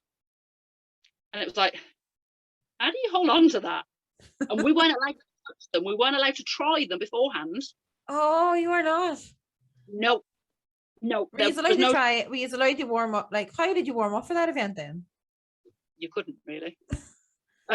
There was no specific, like, there was an area to warm up. Like the event was run in a big public sports hall. And it was a really good venue to be fair. It was massive looking, yeah. It was pretty good setup. Big seating and stuff, lovely stage area and things. Setup was really nice. And in there they got like a little open gym area where we to warm up with the barbells and plates and things. Nothing kind of specific. So you hadn't got an axle and stuff. So we've got an axle overhead, but you couldn't warm up on an axle. You'd literally just got a barbell. So it kind of did test your kind of all around, like being able to adapt and stuff. Yeah. The throwing ended up being a disaster for me. And I came third, I think it was, in the throwing. Which kind of, I was like, oh, I knew I'd got to pull it back. The deadlift was a rising bar. It was the last man standing. We had to do every weight as well. So it wasn't like at Brits where we could pick what weight we went in at. Oh, like, right. Pick the weight. Everybody, all the women started at 140. And then you did 150 and 160 and 170 and 180. By the time you get to this point, you're knackered. Because you've had to do every single one. And 190. And then me and Lady Dolores that came second both pulled 200. Yeah. And it was like, okay, so we've got to go on to the next one. And then we both pulled 210. No? We pulled 210, or was it 210 we failed? We both pulled one, like, whichever. I think it was 210 that we both pulled, and then neither of us could pull the next one. So we drew first because all the others were out by that point.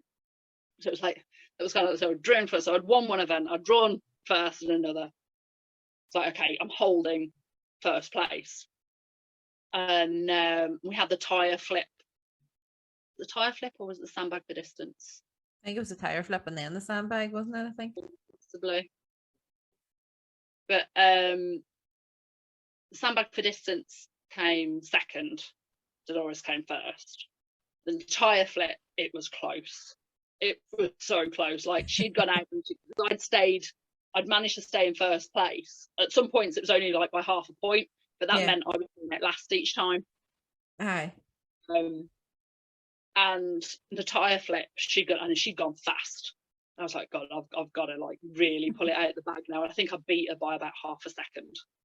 It was that close. It was just like, I just knew I just got to get out there. I just got to go. And it was just, it was mental. Absolutely mental. It was like, that was like a give it my all, like not wait for it to the floor properly, get around the other side of it and flip it back as fast as I could. Did you have to go there and back? So we had to do flips one way and then 2 flips back. Oh, right. We had to flip it, run around it, and flip then it, back. flip it. Yeah. That was pushing it. That event was. What did the tire weigh? 200 kilo tire. 200 kilos. Yeah. So, and I'd literally only practiced the tire flip about 4 times. Yeah. Like the gym I normally train out of hadn't got one, and I hadn't got access. Like I had to go to a separate gym and manage to like do a few practices with it. It was like, it should go on the day, hopefully. Like, And we were put lucky. put the tire into perspective. I think at UK's, the Four Nation UK's one last year.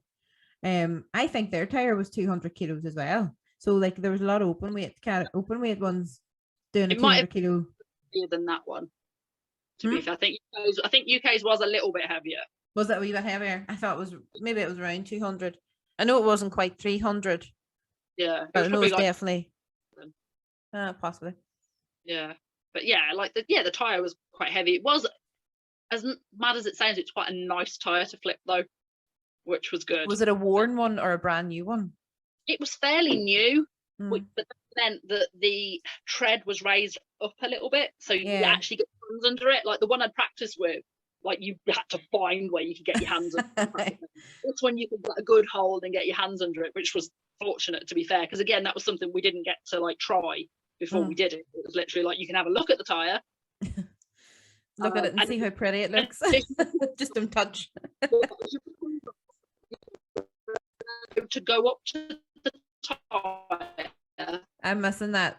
You're breaking up. Before you started, and just like kind of get your hands under it and have a little like just. Oh, I said, as you went, like you were called up, you didn't get to practice with the tire beforehand or anything. Literally, as you were called up, you were allowed to go up to the tire, get your hands under it, and just give it a little lift, like just a feel of it, and then you had to go back to your start point and your time, like the whistle went kind of thing.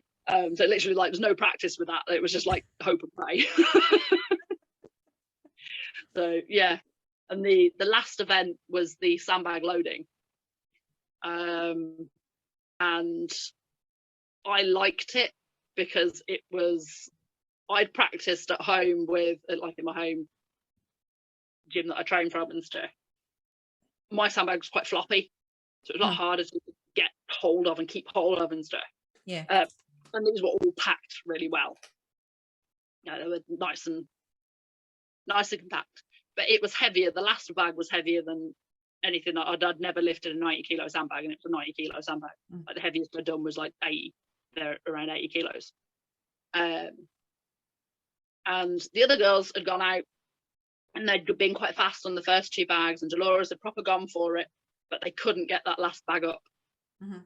They couldn't get, like, Dolores managed to lift it, but she couldn't keep hold of it and she couldn't go anywhere with it. And so it was just like, okay, I've got to get these first two fast so that I can take my time with this last one and make sure I get up.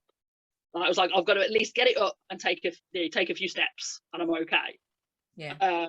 So like got the first two fines. Like the first one was like 50 and 75 and then the 90. The 75 was the one we'd used for the sandbag for distance. So I knew I could get that one up. I knew that was, I could move with it. That wasn't a problem. So it was like, yeah, just got to go as fast as I can and get the 90. And it came up off the floor quite nicely. And I was like, yes. Like at that point, I knew, like, I got it in the bag. Mine. It was like, and like I knew in my head I'd only got to take a few steps. And I got it. But once I got it up, I was like, you know what? I ain't fucking stopping. I'm going. And I got it loaded, and that was it. It was like at that point that I knew, like, I'd won. That was kind of when the emotion hit, kind of thing. Yeah. Yeah, that was. I sent lots of emotional, like, voice because obviously there was, with the restrictions and stuff still on and being so close to Christmas, because like literally the weekend before Christmas, I'd gone out on my own. Me and Andrea shared a room. I'd gone out a day or so before. She came and met me in Helsinki, and then we travelled up to the location. And there was literally like just this little group of like UK ladies.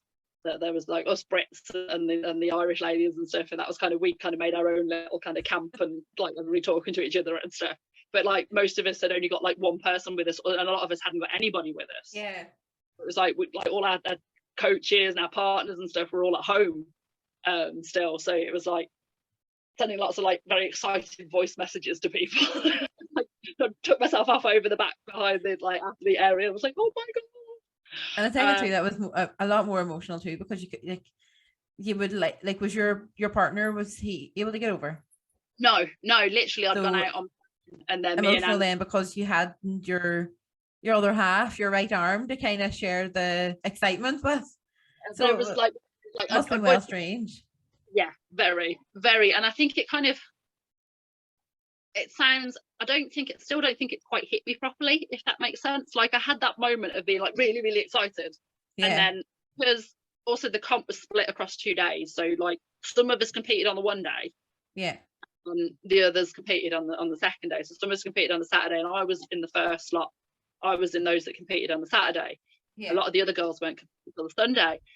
And so it was like, didn't really celebrate that kind of night, if you know what I mean. Aye. So it was like, because everybody else was competing the next day. Aye. So you couldn't like go out and unwind and get drunk or whatever you wanted to do. I kind of like put it to the back of my head because I went into like teammate mode for the next day, and it's I'm here to support everybody else, help people, you know. And and even when I came, it's just kind of like, it's just like, you know, everybody else has seemed a lot more, everybody else has been a lot more excited and a lot more like bigging it up kind of thing. And I'm kind of like, yeah, it happened. And like, people are like, well, how do you feel now? I'm like, I don't know. The feeling's passed. And then things went a bit mental because I ended up in the papers and on the telly. Which was a very bizarre experience. I got to deadlift a celebrity on the telly. Oh, class! I didn't get to see that. Is there a link? It was a show called Steph's Packed Lunch on Channel 4. Hang on, I write this down. I'm gonna YouTube it later. Steph's Packed Lunch. Yeah.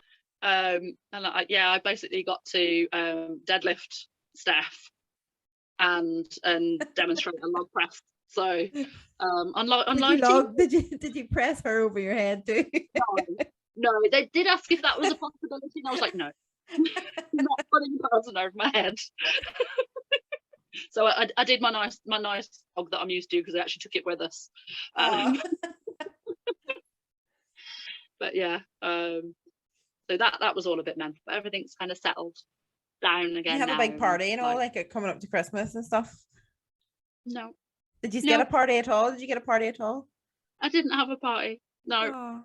No. This is a big, massive message to whoever's watching, aka your partner. You have to have a big party. I mean, he made a big fuss of me, and he, like very proud of me and that, and and my boys. Yeah, proud of me. Like one of my boys, my eldest, was talking to a friend a week or two after, and I heard him telling. He didn't think it had hit me yet, but obviously that they were very, very proud of me and stuff. And I was like, oh. So that made it emotional. But for me, I think it's just everything from last year has just made me want more. Yeah, it's kind of made that kind of like, okay, I've done that. What's next? Have you got your goal set out now for this year? I kind of have. Like, I want to qualify for OSG. Yeah. I want to go back to, obviously, to the WHEA World Championships again. Yeah. I am doing, because I came first at Brits for the BNFS, I don't have to do their England's first. I can go straight in at Brit. So the plan this year, we have also got a new natural federation starting with strongman, and their first competitions in England are in May. Okay. So that will be my first comp. So I did Chaos Masters week and a half ago. Yeah. So that was the end of my comp season. So everybody else came back from Finland, or they came back from OSG, and they've had a nice long off season, and I've been watching them having fun, and I'm just like, I'm still in comp prep. We're still going. And like because I ended up doing the pro class at the Masters comp. So like that was heavy.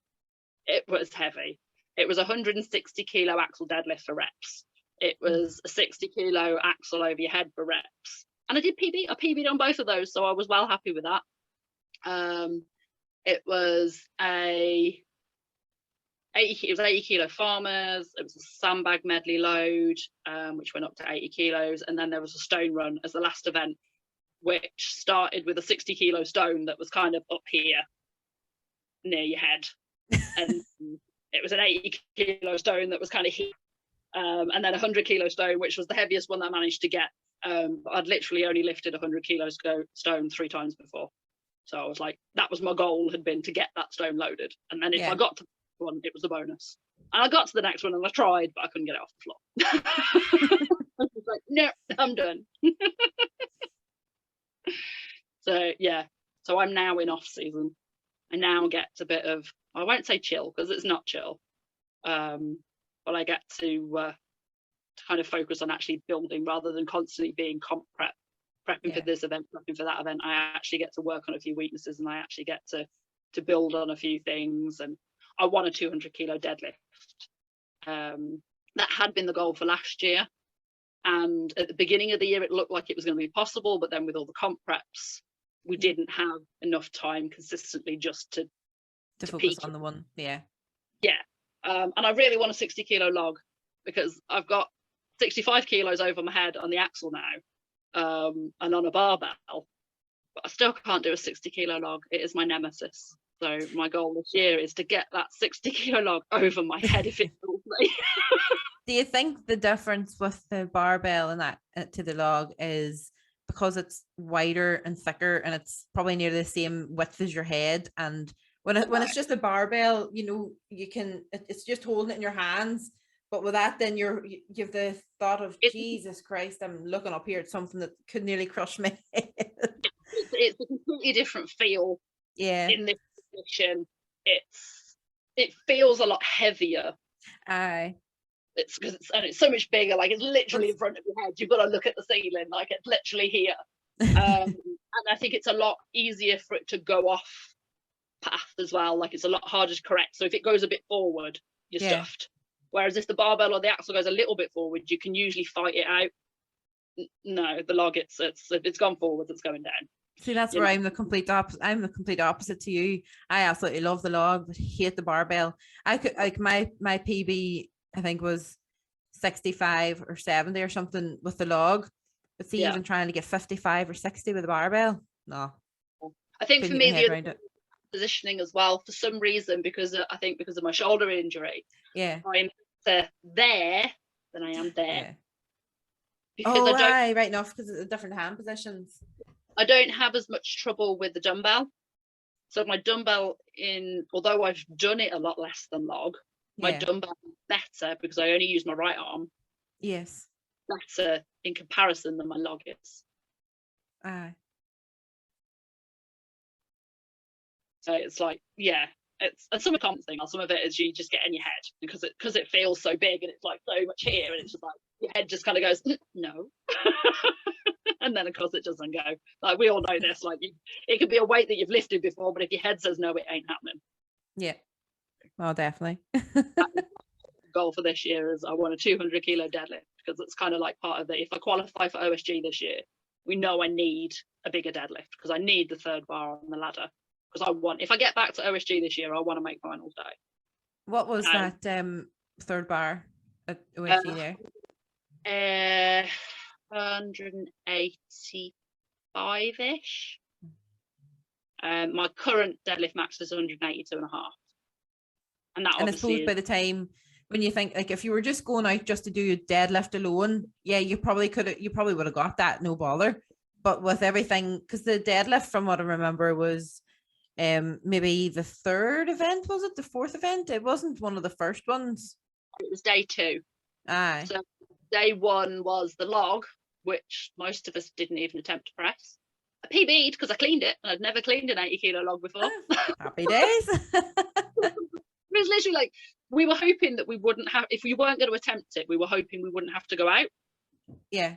But Lynn was like, no, everybody's got to go out. So if you weren't going to do anything with it, you were literally just stood there for 60 seconds. Like, if you knew you couldn't press it, like, I knew there was no way I could press an 80-kilo log. Like, I had 60 yet. How was I going to press an 80? And then, I think there was only 4 or 5 people in my category, in the masters category, that actually did do the log.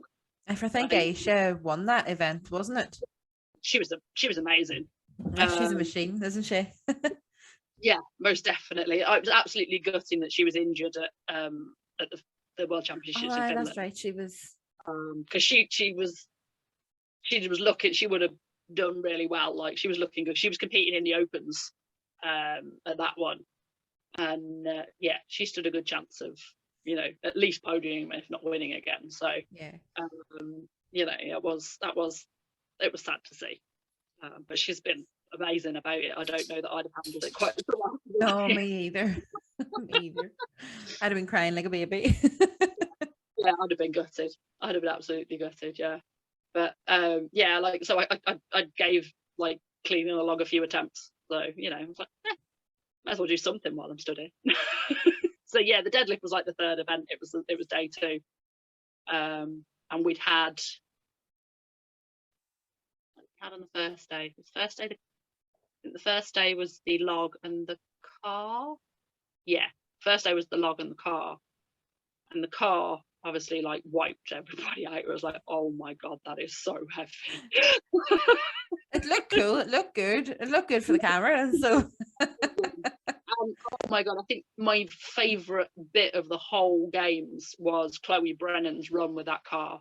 She was phenomenal. You'd have blinked and you'd have missed it. Like, she was so fast. And like the whole arena exploded. Like, she just bang, she was gone, and everybody was like, oh my god. You know, like, she wasn't a second or two in front of everybody. She was like about 7 seconds in front of everybody else. Wow. I know. It was class. And she has her own YouTube and all now too. Does. And I actually known Chloe for a few years. She was one of the first kind of well-known strong women that I actually met. And she came and did a couple at the gym that I first started working at. She came and actually did a couple of things there for me. She did a seminar with a powerlifting lady that I know. And I ran a little like in gym strong woman comp for some of the members, and she came and was our judge. So I'd known Chloe for a few years. So like getting to compete kind of along, obviously not in the same class, but you know, at the same event as her, was like, wow, pretty cool. You know, I actually got to go and do a session with her yesterday for my birthday, teaching me to ollie lift, or well, very good. So is it on the YouTube channel? Is she put that on the YouTube channel? You could be a famous YouTuber with her. Maybe when I've got a bit better. No time like the present, Mrs. Yeah, so hoping that will help my overhead as well this year, because I want to get a 70 kilo either axle or barbell, either will do, but I want to get 70 kilos over my head this year, so I can actually have a bit of a fighting chance of keeping up with some of these amazing women that are coming along in the room. Yeah, to up my game. Oh, I've no doubt in my mind you will. I know you'll probably come back and win the Masters and Brits next year as well, and I'm sure you'll definitely get probably better than top 10 at OSG next year. Well, I can hope, but setting that goal at 10. If I can get into the finals, I'll be happy. Yeah. I'll be very happy. I think that nearly rounds us up with some of the questions. Just trying to have a wee look. Yeah. Is there anything else we've missed out? I don't think so. I think the only thing we haven't really talked about is recovery. But recovery. I don't do anything particularly fancy. I've had a few tweaks and a few things that have kind of made me listen to my body more. Yeah. And I think last year being so intense and so hard and so constant, I see a sports therapist on a regular basis now. I have an amazing lady that I go and see, Stacey, and she keeps me kind of moving and reasonably flexible. Tweaks me every now and again, and I stretch. Yeah. Like I didn't used to, and my body made me. Basically, I was a classic of, oh yeah, now I feel fine, it's all right, and I'll go to bed and I won't stretch, and then in the morning I can't move. You know, it's like, yeah. So now I try and stretch in the morning, and then at night, and if I get a chance, sometime during the day, I'll do it then. I was going to say, like, you've no excuse. You work in a gym. there full time, so you know, part-time at both jobs, and the one job does keep me like running around on my feet for 6 to 8 hours at a time. So The one in with McDonald's that you say you work in. yeah, Yeah, that would be pretty fast. It's like it's fast going too. Yeah, definitely. very, very intense.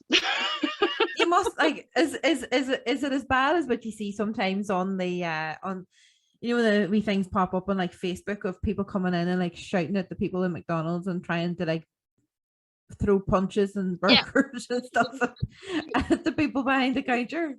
I remember being in kitchen one day. Fortunately, I don't have to deal with the actual customers that much. I generally am in kitchen most of the time. It's probably a good thing as well, to be honest, because I would like to see you coming charging at me. I couldn't. Especially if I knew who you were.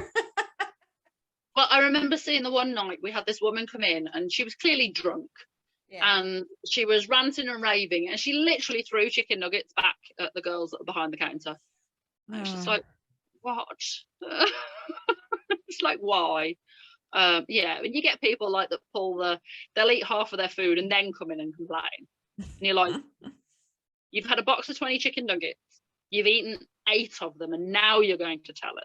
Yeah, or eat the full burger and say it was cold. But yeah, it's like, no.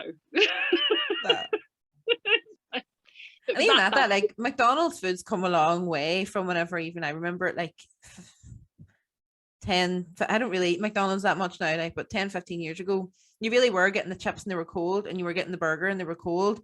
And now they've actually, you know, it's actually it's fresher than what like it used to be. We have kind of time targets and stuff on things, so you know it has to go. The demand we get at the moment is ridiculous, so it's like nothing's sitting there for that long because it's literally going out. Like, we can't cook it fast enough sometimes. But yeah, you know,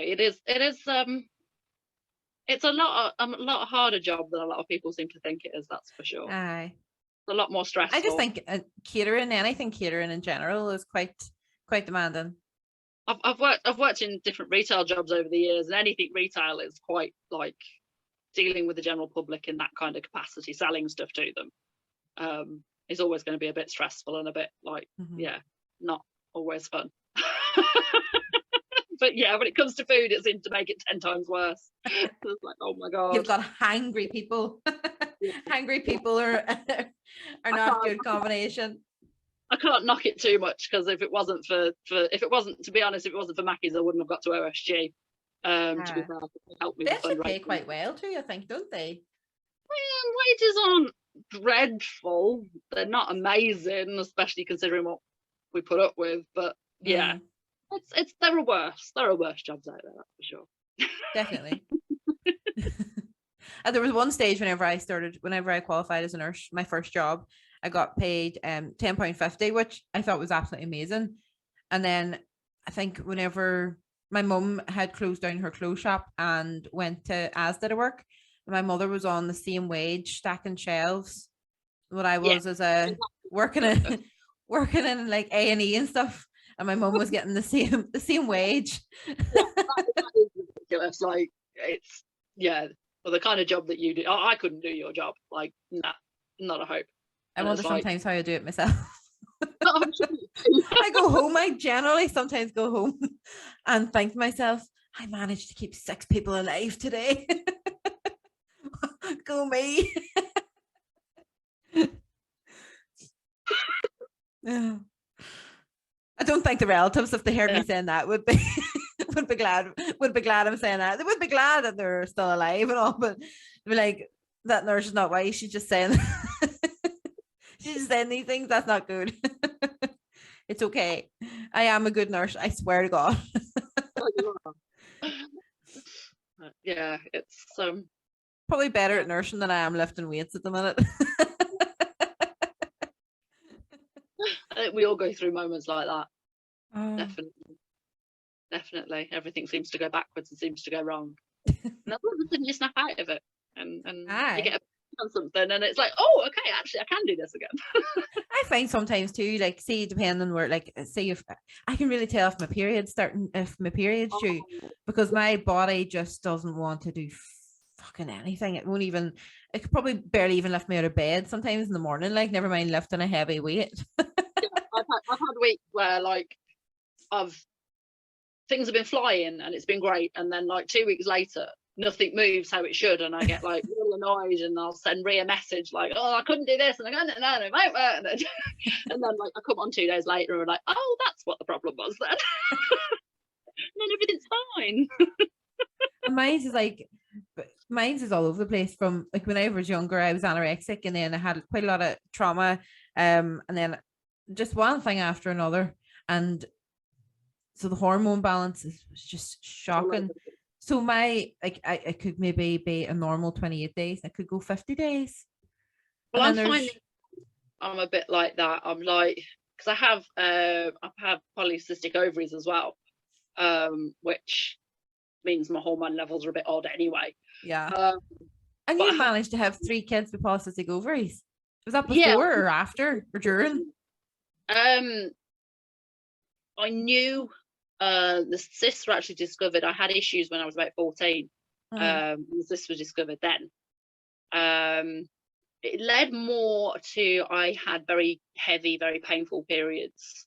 Had a lot of other the symptoms of like I get facial hair and like dark hair and stuff. I could probably grow a decent beard if I let it. Mine does. I could probably grow a wee moustache. That too. It didn't cause me any issues, fortunately, conceiving, but it's caused me pain and issues and stuff. Hormone levels being a bit all over the place and things before. And I think now, as I'm getting a little bit older, we do think I do need to try and get in with my doctor, to be fair, but we do think I'm probably hitting perimenopause now, because my cycle has gone all over the place. Like from like about 18 days between to then going like 35 days to like it's just like, okay, there's definitely something going. See too, like being natural athlete, does HRT, is that something that you have to, is that like a I'll be honest, I don't actually know where that stands. It is something I probably have to look into at some point in the future. Ask Desi, she's brilliant. I was asking her loads of questions last week. I mean, it could potentially, I guess, be something that's not allowed. I don't know. As long as you declare it. Yeah, if it's as long as you declare it and it's an English brand or something, it should be okay. Certain levels and stuff of things as well. So I suppose if things are still within what we class as normal level, natural level has dropped. Obviously, the HRT is to bring it back up again. Yeah, you should then still only be within a normal range. Yeah. Theory, I guess it works, but that's a bridge I'll have to cross if I ever get. So we don't get a break, do we? Between having to push babies out, have periods, and and the daft thing is we seem to know less about the end bit. Like, people tell you loads about the other bits, but once you're 40, you're on your own. Right. Weird things and nobody wants to talk about it. Weird things growing in weird places. Oh, where did this extra lump come from? Where did this extra bump come from? Why have I got an extra tire around my middle, and why am I more hairy? Yeah. Why can't I sleep? Oh. But yeah. Getting older is meant to be graceful. I don't know if it is sometimes. No, definitely not. Things going south when they should be going up. But anyway, that's a whole topic for another day.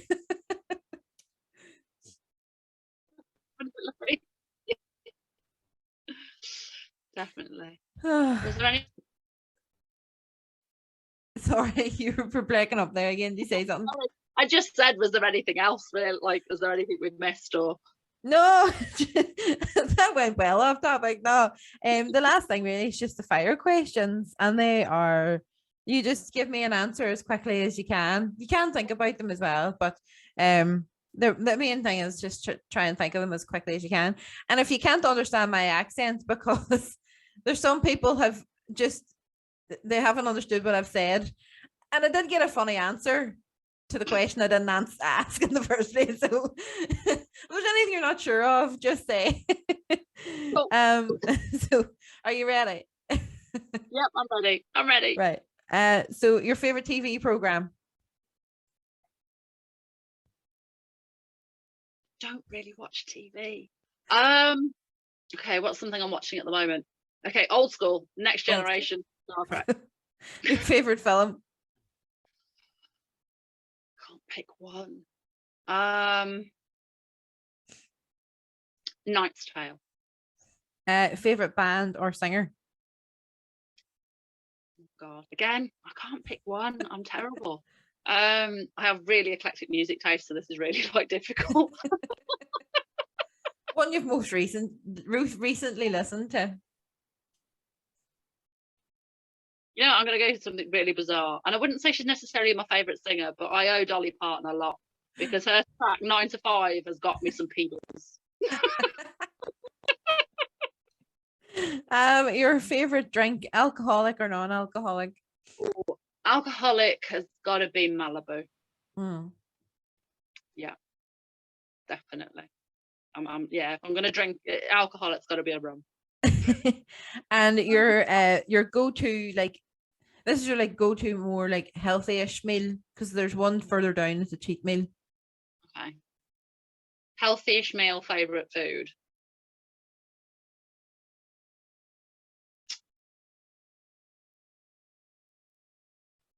Pasta stuff. Do love me pasta. So like bolognese, something like that. Tea or coffee? Neither. Oh, that's the first. No. There's always somebody says, most people have said coffee. And then what comes after that is it keeps me awake or I'm able to train. I don't even like coffee. And not a tea drinker. No. If I'm gonna have a hot drink. Yeah. Oh yeah. I used to hate coffee, and then we owned a restaurant a few years ago, and we bought a coffee machine and put it in. So obviously I had to test it out, and I must have put like about 10 pumps of syrup into it just to drink it. And now I'm hooked. Now I drink coffee just any time of the day. Your favorite holiday destination? Oh, America. If you had a bucket list, what would the top 3 things be on it?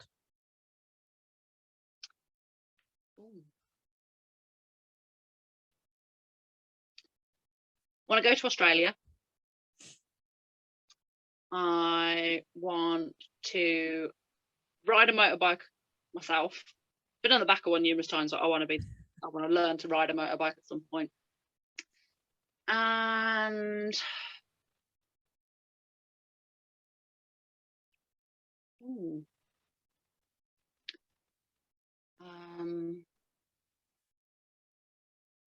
love to go to the Amazon. The where? Did you get that one? No. The Amazon. The Amazon. The Amazon. No, the Amazon. Cool. Are you an early bird or a night owl? I think the answer to that would be neither. Neither. A middle of the day kind of girl. Mid-morning. That's my best. Between 10 and 2, that's probably my best period. Yeah. Sometimes don't know why I picked a job that starts me up out of bed at like 5:30, 6 o'clock sometimes. Oh, yeah, I literally go from having 7 a.m. PTs to finishing at 10 o'clock at Mackey's. So it's just sometimes on the same day. So yeah, I think there's a meme that goes round that says, I'm not an early bird or a night owl, I'm a permanently exhausted pigeon. Yeah. Like that one. I'm stealing that for a hoodie. Your favorite superhero? Wonder Woman. Favorite fancy dress? Wonder Woman. Your favorite day in the gym? Favorite day in the gym? Yeah. I don't really have a specific day, but deadlifts. Deadlifts are my favorite. Your favorite city? My favorite city? Yeah. San Francisco. Your favorite other sport? To do or to watch? Either. Rugby. Oh, the performance you're most proud of. I guess my worlds. Mm-hmm. Yeah. Was that a close second with OSG, or do you mean it this time? They're probably about on par for different reasons, but yeah. Who is your greatest of all time strong woman and strong man? Well, I'd have to go. I'm going to put a joint one to be fair for the strong woman, because it would be joint tied between my coach Ray, because she is just phenomenal and she's so lovely, and Donna Moore. Donna, yeah. I looked up, like, when I first got into strong woman, Donna was one of the first that I was aware of and stuff, and I was just like, yeah, like, she's amazing and she's achieved so much. It's like, yeah, amazing. Strong man.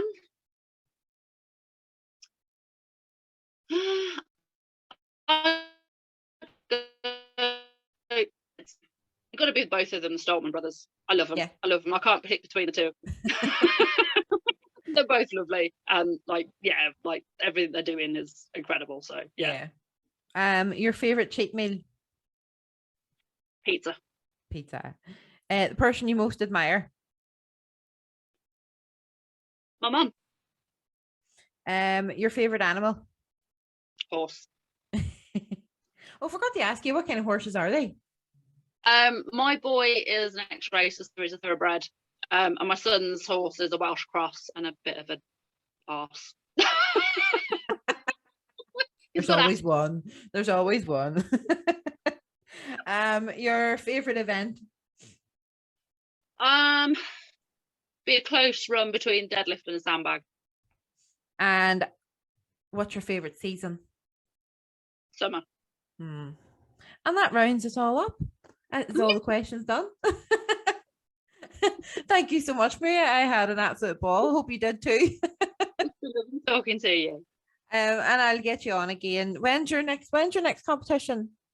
Won't be until May. Oh, May. Well, then I'll try and get you on then after. What one's that? Which one's that?